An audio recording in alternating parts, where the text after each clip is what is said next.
मुजफ्फरनगर के बुढ़ाना कोतवाली क्षेत्र के मंदवाड़ा में किन्नर मुस्कान की पीट कर हत्या ने सनसनी मचा दी है। थाना भवन में रहकर बधाई मांगने वाला मुस्कान अपने घर मंदवाड़ा आया था जब इस जघन्य वारदात को अंजाम दिया गया। हत्या का आरोप मुस्कान के भाई और भाभी पर लगा है। हत्या के पीछे संपत्ति विवाद बताया जा रहा है। सूचना पर पहुंची पुलिस ने शव को कब्जे में लेकर पोस्टमार्टम के लिए भेज दिया है। इस घटना ने स्थानीय लोगों में आक्रोश और डर का माहौल पैदा कर दिया है। पुलिस ने मामले की जांच शुरू कर दी है। छोटे उसकी दो जनियों ने उन संडों ने उनके बजा दे पूरी तरह सिर में ईंट पूरा महला देखा खड़ा खड़ा घर की है मंदवाड़े की। मैं बिल्कुल दरवाजे के आगे की आंगन की बात है। शुरुआत न हुई थी, आप कोई फावला उठा के और मट्टी खोदने लगे थे। ईंटे एक ही लुगाई आके कहने लगी आगे ईंटे तो तुम फाड़ रहे, आगे इनके पेट में कुंचा लग रही। थाना बुढ़ाना को सुबह 7 बजे सूचना मिली कि बुढ़ाना के ग्राम मंदवाड़ा में 2 बच्चों में झगड़ा हो गया है। झगड़े की सूचना पर तुरंत थाना बुढ़ाना पुलिस मौके पहुंची तो वहां देखा 2 बच्चों में घर के बंटवारे के ऊपर लड़ाई झगड़ा हो रहा है, जिसमें लाठी डंडे चल रहे हैं। उसमें मुस्कान, अली शेर और एहसान को चोटें आई। उन घायलों को पुलिस द्वारा तुरंत CHC बुढ़ाना भेजा गया और उनकी घायल अवस्था की स्थिति गंभीर देखते हुए उनको तुरंत जिला अस्पताल मुजफ्फरनगर भेज दिया गया है। इलाज के दौरान मुस्कान जो किन्नर है उसकी मृत्यु हो गई है। उसका पंचायतनामा भरकर पोस्टमार्टम के लिए भेज दिया गया है। अभियुक्तों की गिरफ्तारी के लिए 2 टीम का गठन किया गया है और प्रार्थना पत्र पर सुसंगत धाराओं में मुकदमा पंजीकृत कर लिया गया है। विधिक आवश्यक कार्रवाई की जा रही है। मुजफ्फरनगर के चांदपुर गांव में विश्व पर्यावरण दिवस के दिन ग्रामीणों ने निर्माणाधीन मेडिकल वेस्ट मैनेजमेंट प्लांट का जोरदार विरोध किया। भोपा रोड पर गांव से मात्र 500 मीटर दूर बन रही इस फैक्ट्री को पहले आइस फैक्ट्री बताया गया, लेकिन जब ग्रामीणों को पता चला कि यह मेडिकल कचरा ट्रीटमेंट प्लांट है तो उन्होंने प्रदूषण की आशंका जताते हुए धरना प्रदर्शन शुरू कर दिया। ग्रामीणों ने प्रदूषण नियंत्रण बोर्ड, जिला अधिकारी और मुजफ्फरनगर विकास प्राधिकरण में शिकायत की, मगर सुनवाई न होने से नाराज होकर उन्होंने फैक्ट्री पर तालाबंदी कर दी। ग्रामीण बोले, हम अपने बच्चों का भविष्य बचाएंगे, प्रदूषण नहीं होने देंगे। यहाँ पे जो प्लांट लग रहा है जहाँ पर हम खड़े हैं, ये रुद्र अपशिष्ट प्लांट के नाम से प्राइवेट लिमिटेड के नाम से प्लांट लगा। शुरू में यहाँ पर बोर्ड लगाया गया वीर आइस के नाम से। हम सब लोग यही सोच रहे थे कि गांव वाले कि भाई ये तो फैक्ट्री लग रही है और बर्फ फैक्ट्री लग रही है, लेकिन अब आके इन्होंने देखा कि हमने यहाँ पर कि इन्होंने उसका वो बोर्ड ही बदल दिया तो मेडिकल वेस्टेज आएंगे यहाँ पे, उससे जलने से बहुत प्रदूषण फैलेगा, लोगों को बीमारियां फैलेगी। और हमारा क्षेत्र पहले से ही इस क्षेत्र प्रदूषण ग्रस्त है। यहाँ पे काफी मात्रा में प्रदूषण है और उसके बावजूद ये NCR में फैक्ट्री लगनी नहीं चाहिए, जबकि हमारा ये गांव भी NCR के तहत ही है जिले में हमारे। और तो हम ये चाहते हैं कि यहाँ पे ये प्लांट ना चालू हो, जिससे कि लोगों की जान बचाई जा सके। भाई जी, जो हम यो कार्य आज कर रहे हैं ना, हम तो जब ये नहीं रखी गई जब करते हैं। हमने जो बोर्ड पढ़ा भाई आइस लग रही यानी कि बर्फ, हम शांत हो गए भाई बर्फ की तो बहुत बढ़िया फैक्ट्री। अब वो जब इनकी तैयार होने को हुई, इन्होंने वो हटाकर वो लगा दिया कचरा होगा, कचरे में हाथ पैर। हे भगवान भाई, 4 पन्नी जला दो, खड़ा नहीं हो सकता आदमी।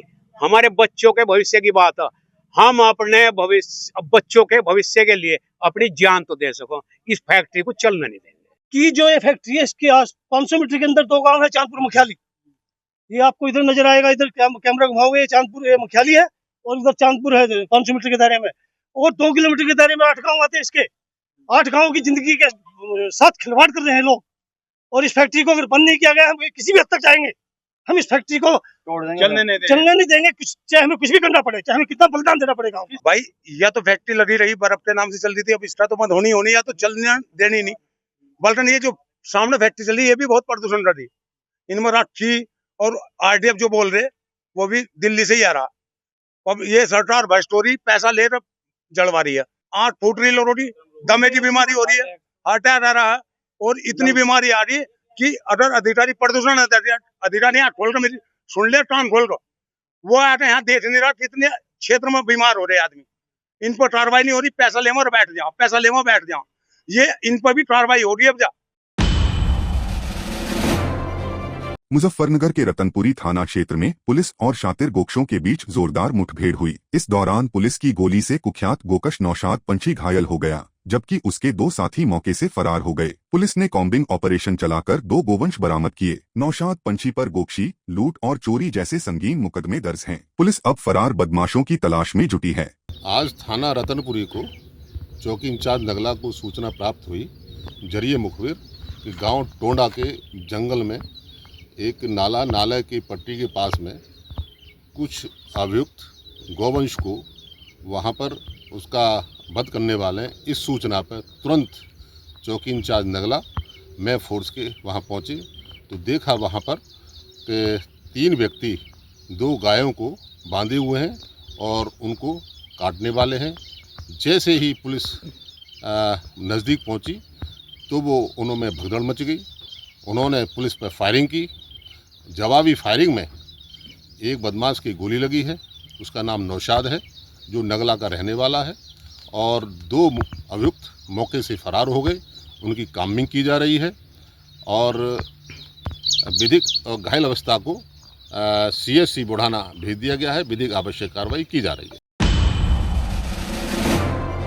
मुजफ्फरनगर के दूधाहेड़ी गांव में मंसूरपुर थाना क्षेत्र के तहत दबंगों ने एक महिला पर बर्बर हमला किया। बचाव में आए परिवार वालों पर भी लाठी डंडों से प्रहार हुआ, जिससे कई लोग घायल हो गए। पीड़ितों ने थाने में शिकायत की, लेकिन पुलिस ने मुकदमा दर्ज नहीं किया। इससे नाराज पीड़ितों ने पहले SSP कार्यालय और अब DM कार्यालय पर धरना दिया। उनका कहना है कि SSP के आश्वासन के बावजूद कोई ठोस कार्रवाई नहीं हुई। गांव में तनाव बना हुआ है और लोग सख्त कार्रवाई की मांग कर रहे हैं।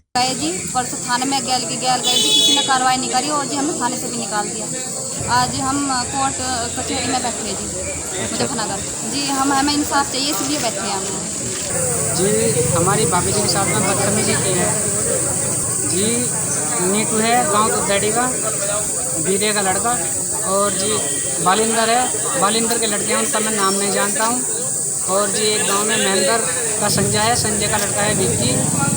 ये लोग थे और भी इनके यार दोस्त थे, उनका मैं नाम नहीं जानता। रात का मामला था, आधे दिखे हैं आधे नहीं। एकदम से हमला किया है। मेरे पापा जी का सिर फाड़ रखा है, 17 टांके हैं, और जी हाथ में बलकटी लगी हुई है, और मेरे भैया के 13 टांके हैं, और जी हाथ में भी चोट है। हाथ का जो गट्टा है वो टूटा हुआ है। ठीक है जी। अब ये बताओ, हाथ जैसे टूट रहा है ना, तो हमें एडमिट किया सरकारी अस्पताल में मुजफ्फरनगर, उनको बाहर निकाल दिया था। अब ज़बरदस्ती करके जैसे भी तैसे भी हमने पैसे ले दे के पैसे मांगे थे, पैसे ले दे के जैसे भी भर्ती किया है। हमें वहाँ की कोई रिपोर्ट भी नहीं मिली। थाने में गए, थाने में भी धमका के भगा दिए। मुजफ्फरनगर के जिला कलेक्ट्रेट पर गुरुवार को भारतीय किसान यूनियन अराजनैतिक के बैनर तले दर्जनों किसानों ने जोरदार विरोध प्रदर्शन किया। किसान कमल त्यागी ने यूनियन बैंक ऑफ इंडिया की बरला शाखा पर गंभीर आरोप लगाए। उन्होंने दावा किया कि बैंक मैनेजर और उनकी टीम ने किसान क्रेडिट कार्ड के लिए 10,000 रुपए की रिश्वत मांगी और न देने पर कार्ड न बनाने की धमकी दी। 2 जून को किसानों ने बैंक के सामने धरना प्रदर्शन किया, जिसके बाद गुस्साए मैनेजर ने पुलिस बुलाकर किसानों पर झूठा मारपीट का मुकदमा दर्ज करा दिया। किसानों ने अब निष्पक्ष जांच और सख्त कार्रवाई की मांग की है। वहाँ धरने पर बैठ कर बातचीत हुई। 3-4 घंटे हम धरने पर बैठे रहे, हमारे बीच में नहीं आए मैनेजर साहब, तो हम उन्हें भीतर से बुला कर ले आए। वो हाथ पकड़ कर उनका, तो उन्होंने हमारे SHO साहब ने भी आकर वहाँ बीच में फिर हमारी मध्यस्थता करवाई। भाई किसान का क्रेडिट कार्ड बनवा दो। तब मैनेजर साहब ने कहा इनसे कोई पैसा नहीं लिया जाएगा। RO साहब भी, जो यूनियन बैंक के RO साहब वे भी वहाँ मौके पर मौजूद रहे, और सारा मामला जब शूट आउट हो गया सब अपने घर चले आए। सांझ को जाकर बैंक वालों ने, RO साहब ने और मैनेजर ने थाने में शिकायत पत्र देकर और हम लोगों पर झूठा मुकदमा दर्ज करा दिया। आज इसी चीज़ को लेकर हम DM साहब के पास आए थे। यहाँ DM साहब तो मिले नहीं, लेकिन सिटी मजिस्ट्रेट साहब मिले और उन्होंने पूरा आश्वासन दिया कि इसकी जांच होगी। अगर मैनेजर भी भ्रष्ट है तो उसके खिलाफ भी कार्रवाई होगी। मुजफ्फरनगर के कंपनी गार्डन यानी कमला नेहरू वाटिका में गुरुवार को विश्व पर्यावरण दिवस के अवसर पर एक खास आयोजन हुआ। राज्य मंत्री कपिल देव अग्रवाल और डीएम उमेश कुमार मिश्रा ने एक पेड़ मां के नाम अभियान के तहत पौधारोपण किया। इस दौरान दोनों ने खुद पेड़ लगाकर पर्यावरण संरक्षण का संदेश दिया। यह अभियान मां की ममता और प्रकृति के प्रति सम्मान का प्रतीक बना। इस पहल ने न केवल पर्यावरण के प्रति जागरूकता बढ़ाई बल्कि लोगों को हरियाली के लिए प्रेरित भी किया। सबने मिलकर के आज वृक्षारोपण किया है। आज पर्यावरण दिवस है। पर्यावरण की रक्षा, वृक्षारोपण और आज की थीम है प्लास्टिक का बहिष्कार। तो निश्चित रूप से हम सब लोग मिलकर के और आज संयोग से और सौभाग्य से आदरणीय मुख्यमंत्री योगी आदित्यनाथ जी का जन्मदिन भी है, यानी पर्यावरण दिवस भी। और योगी आदित्यनाथ जी जो पर्यावरण प्रेमी हैं, गौ प्रेमी हैं, राष्ट्र प्रेमी हैं, ऐसे राष्ट्रभक्त का आज जन्मदिन है। उनको भी हम सब की ओर से, सारे जनपद की ओर से बहुत बहुत शुभकामनाएं हैं। और पर्यावरण पर भी हम सब लोग वृक्ष लगाएं, प्लास्टिक का बहिष्कार करें, पर्यावरण की रक्षा करें और कोई भी ऐसा काम न करें जिससे प्रकृति का किसी प्रकार से अहित हो। सभी को आज के दिवस की शुभकामनाएं। मुजफ्फरनगर के कमला नेहरू वाटिका में विश्व पर्यावरण दिवस पर साक्षी वेलफेयर एसोसिएशन की राष्ट्रीय अध्यक्ष शालू सैनी ने इको मेला का आयोजन किया। इस मेले में मिट्टी और तांबे के बर्तनों की प्रदर्शनी ने सबका ध्यान खींचा। पौधारोपण के बाद राज्य मंत्री कपिल देव अग्रवाल ने स्टॉल का दौरा किया, मिट्टी के घड़े का ठंडा पानी तांबे के गिलास में पिया और इको फ्रेंडली सामान खरीदा। मेले में सिंगल यूज प्लास्टिक के विकल्प के रूप में पर्यावरण अनुकूल वस्तुओं का प्रदर्शन किया गया ताकि लोग पर्यावरण संरक्षण के प्रति जागरूक हों। कंपनी बाग में हमने एक स्टॉल लगाया हुआ है जो इको मेला हम हर बार लगाते हैं यहाँ पे। तो उस इको मेले में ना हम अपनी प्रकृति की तरफ लौटने का संदेश देते हैं और ये जागरूकता अभियान होता है हमारी तरफ से कि जब हम पहले जैसा जीवन जीते थे ना, मिट्टी के बर्तनों में पानी पीते थे, मिट्टी का घड़ा रखते थे, फ्रिज यूज नहीं करते थे, तांबे के बर्तन में खाना खाते थे, पीतल के बर्तन में खाना खाते थे और कपड़े के थैले इस्तेमाल करते थे, पन्नी इस्तेमाल नहीं करते थे। तो उस समय लोग ज्यादा स्वस्थ रहते थे और ज्यादा जीवन जीते थे। तो प्रकृति से जो जुड़ के चलता है वो ज्यादा जीवित रहता है, ज्यादा स्वस्थ रहता है।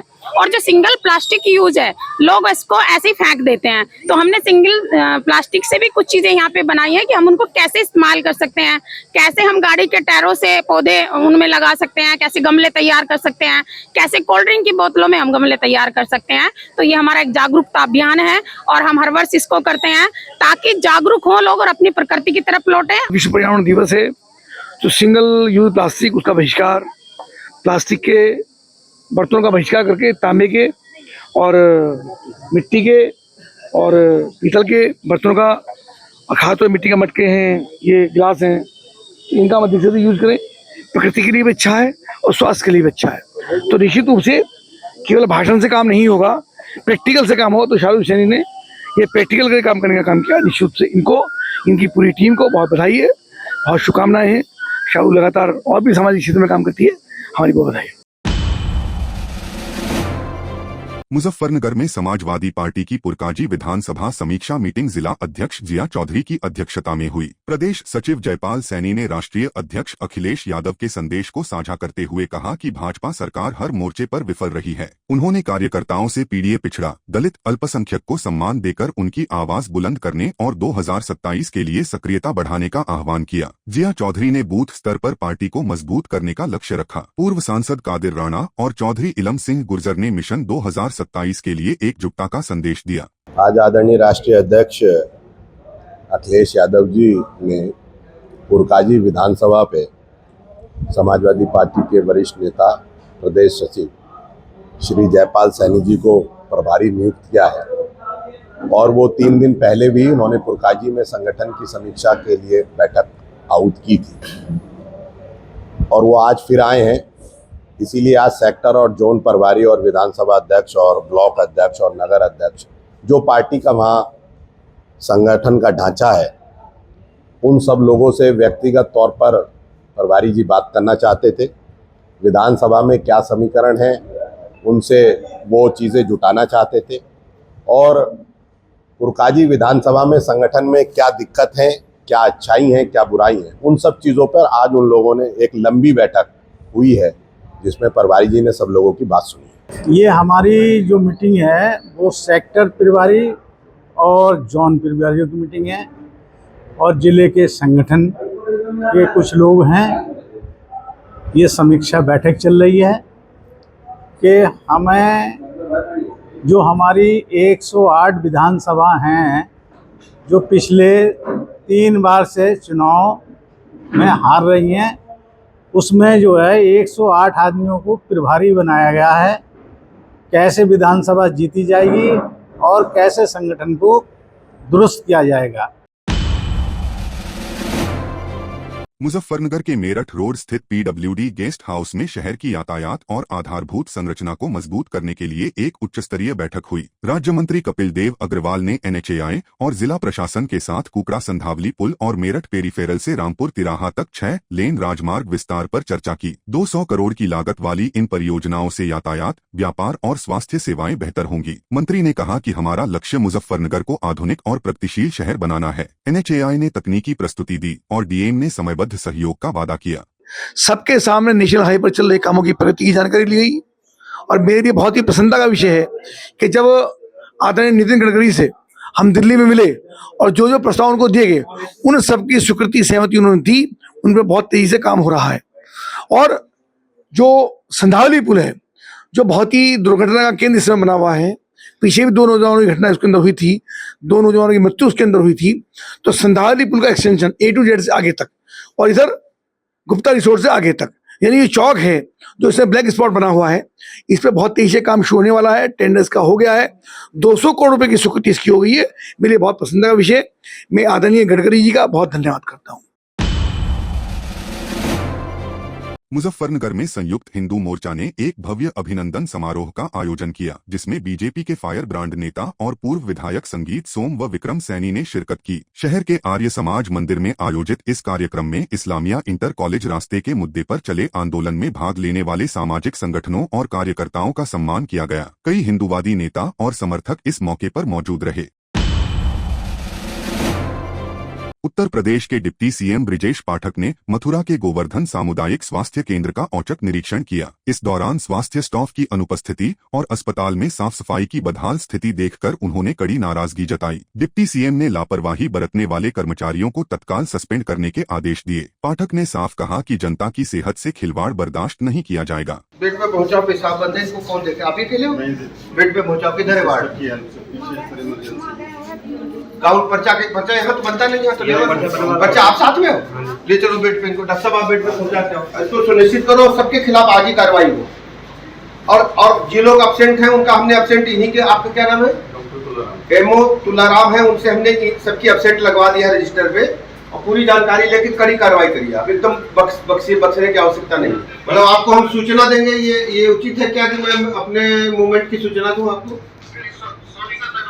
आपके यहाँ कोई भी स्टाफ उपस्थित नहीं है, केवल एक चिकित्सक है, ये सीएससी पे।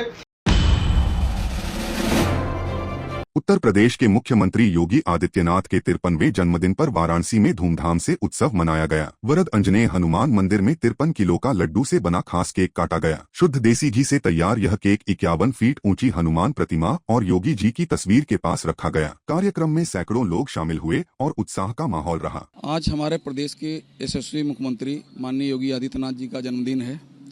आज 53वां जन्मदिन है, तो हम लोग वरद अंजनेय हनुमान जी के प्रांगण में आए और जैसा कि हनुमान जी को लड्डू पसंद है, तो 53 किलो का लड्डू 53वें जन्मदिन पे हम लोग बनवा के ले आए और हनुमान चालीसा के साथ हनुमान जी की आरती करने के बाद हम लोग उस लड्डू को केक समझ के, केक की तरह जो है जन्मदिन पे बधाई स्वरूप जो है उस लड्डू को काटा गया।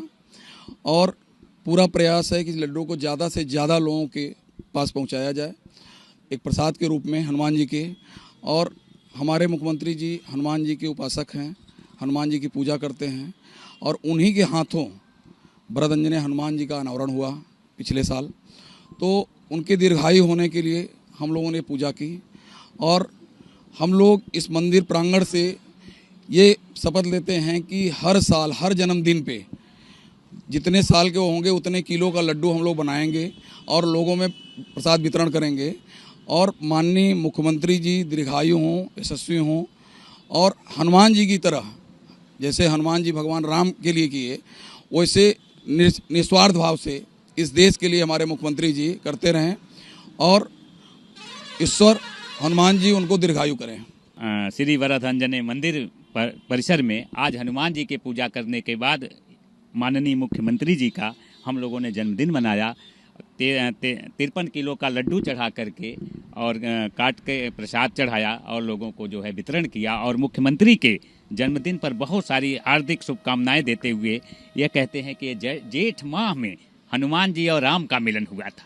इस माह का इतनी बड़ी महिमा है जिसमें हमारे मुख्यमंत्री का जन्म हुआ है और निश्चित रूप से हनुमान जी की आशीष कृपा उनके ऊपर है और एक दिन देश के लिए वो बहुत बड़ा जो है कुछ देंगे और देश की सेवा में समर्पित रहेंगे।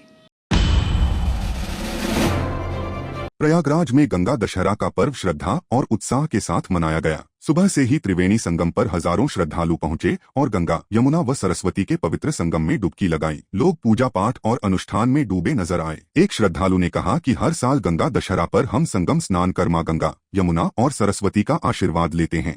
गंगा दशहरा आज के दिन बहुत महत्व होता है। गंगा जी आज नहाने से सब कार्य पूरे होते हैं, सब मनोकामनाएं पूरी होती है और सब कार्य अच्छे सब कार्य होते चले जा रहे हैं।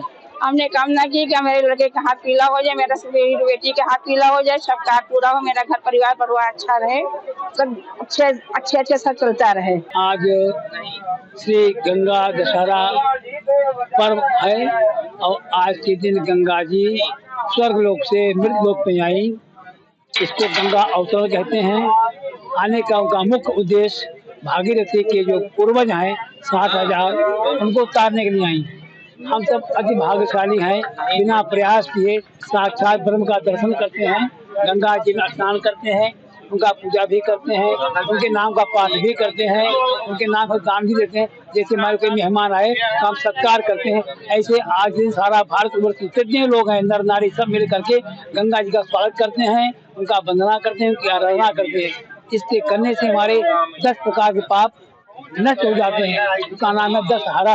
अतः जो व्यक्ति गंगा जी में पूजा करे, पाठ करे, आज के दिन व्रत करे, नियम से, उसे अनंत गुना फल की प्राप्ति होती है। हम तो फल को प्राप्त करते ही हैं।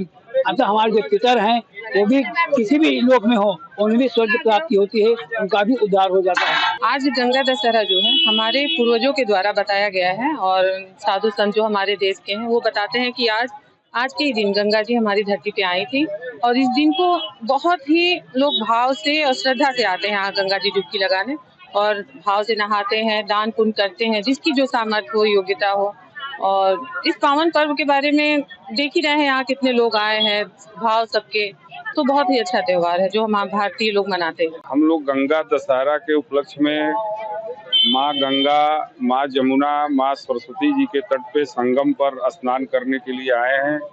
गंगा दशहरा के दिन गंगा जी में स्नान करने का, संगम स्नान करने का बहुत ही महात्म है, पुण्य जो है मिलता है और आपके जो है इससे पितर भी प्रसन्न होते हैं गंगा स्नान करने से। हमने आज आते हुए ये देखा कि जब से महाकुंभ का आयोजन हमारे प्रयागराज में हुआ है तब से लोगों के प्रति आध्यात्म संगम के प्रति बहुत ही रुझान है और इतनी पब्लिक जो है, हम लोग पिछली साल भी गंगा दशहरा के उपलक्ष्य में आए थे स्नान करने के लिए, लेकिन इतनी पब्लिक, इतनी जनता जो है पिछली बार देखने को नहीं मिली थी जितनी इस बार। अभिनेत्री से साध्वी बनी ममता कुलकर्णी ने अयोध्या के राम मंदिर में राम दरबार की प्राण प्रतिष्ठा के सवाल पर कहा कि वह जल्द ही प्रभु श्री राम के दर्शन के लिए अयोध्या जाएंगी। उन्होंने कहा कि वो अभी अयोध्या नहीं जा पाई लेकिन जल्द वहां जाएंगी। मैं ज़रूर जाऊंगी, अभी मैं नहीं जा पाई लेकिन मैं एक आध महीने में ज़रूर मैं श्री राम के अयोध्या में जाके उनके दर्शन लूँगी, उनका आशीर्वाद लूँगी। देखिए, अपनी ये धरती ऋषियों की धरती है। सब वेद जो अपने इतने लाखों साल से अपने सर्वप्रथम वेदों का जो अपने हम सब लोगों को प्राप्त हुए सब ऋषि मुनियों से है, सब अपने धर्म ग्रंथ सब ऋषियों मुनियों से है। तो हम हिंदुस्तानियों के लिए इससे और क्या है कि अपने गुरु के सानिध्य में अपने सब भारतीयों का संस्कार हुए हैं तो और होना चाहिए। इससे क्या हमारा धर्म रहेगा तो अपनी ये पावन धरती हिंदुस्तान व्यवस्थित रहेगी। जिधर धर्म है इसलिए तब तक अपनी मनुष्य है, जिस दिन अधर्म आएगा तब विनाश है। महाकाल है, प्रलय है। इंतज़ाम तो बहुत ही अच्छा रहता है सरकार का, पहले भी रहा है, आज तो बहुत ज़्यादा अच्छा हुआ इंतज़ाम। मैं देख रही हूँ बहुत अच्छा हो गया। लंबे समय तक कैंसर से पीड़ित रही ये रिश्ता क्या कहलाता है कि एक्ट्रेस अभिनेत्री हिना खान शादी के बंधन में बंध गई हैं। हिना उर्फ अक्षरा और उनके पति रॉकी जायसवाल ने दिल को छू लेने वाली घोषणा करते हुए अपनी शादी को आधिकारिक बना दिया है। बुधवार को इस जोड़े ने अपने प्रशंसकों और फॉलोअर्स के साथ खुशखबरी साझा करने के लिए इंस्टाग्राम का सहारा लिया। एक संयुक्त पोस्ट के माध्यम से हिना और रॉकी ने अपने खास दिन की कई तस्वीरें साझा की, जिससे उनके प्रशंसकों को उनके अंतरंग उत्सव की झलक मिली। तस्वीरों में जोड़े के बीच के कोमल पलों को दिखाया गया है, जिसमें एक दूसरे को गले लगाना, साथ ही मेहंदी की क्लोजअप तस्वीरें और जोड़े द्वारा शादी के दस्तावेज पर हस्ताक्षर करना शामिल है।